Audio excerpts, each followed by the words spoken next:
it's Henry, and today I'm going to show you how to make the black beans, that Brazilian black beans, which is actually very simple. I like to use a can of Goya black beans. It's the best tasting black beans that I can find in my opinion. However, it has quite a bit of sodium in it, so I don't add any more salt to my black beans, especially when I'm using a can of Goya black beans. Now, if you want to go with something that has less salt in it, this particular one in organic black beans has about 1/3 the sodium. It doesn't taste quite the same, but you can always spice it up by adding other spices that you like chili pepper and peppers and so on. Again, so when I cook my black beans, I use just an onion and garlic like I always do. So I'm going to caramelize the onion and garlic first, and then on olive oil, and then pour in my black beans, and then I'm going to add a little bit of chopped green pepper and cilantro if you like the cilantro taste. Otherwise, you can skip that.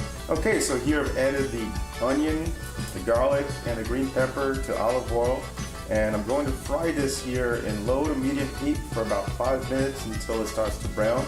And you also might want to stir it occasionally, just to make sure nothing gets stuck to the side of the pan. Occasionally it's going to start to melt, and the onion should start caramelizing, and everything starts turning brown at some point.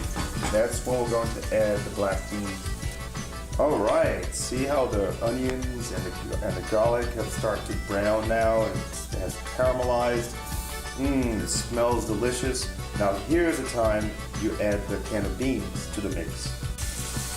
Alright, so I've poured in the can of beans, and we're going to stir it in nicely, and I'm going to add about half the can of water to the beans. So the can I just poured in here, about half the can of water to it, and then I'm going to let it sit and simmer for about 10-15 minutes.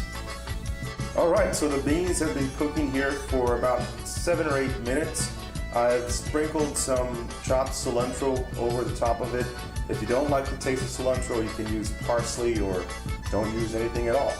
Once this is thickened up, that water has evaporated and it thickens up, you can serve 3 or 4 tablespoons of black beans over rice alongside one of your favorite meat or fish dish. Delicious. I always like to try a little bit of it in a little cup like this before I serve it to my guests.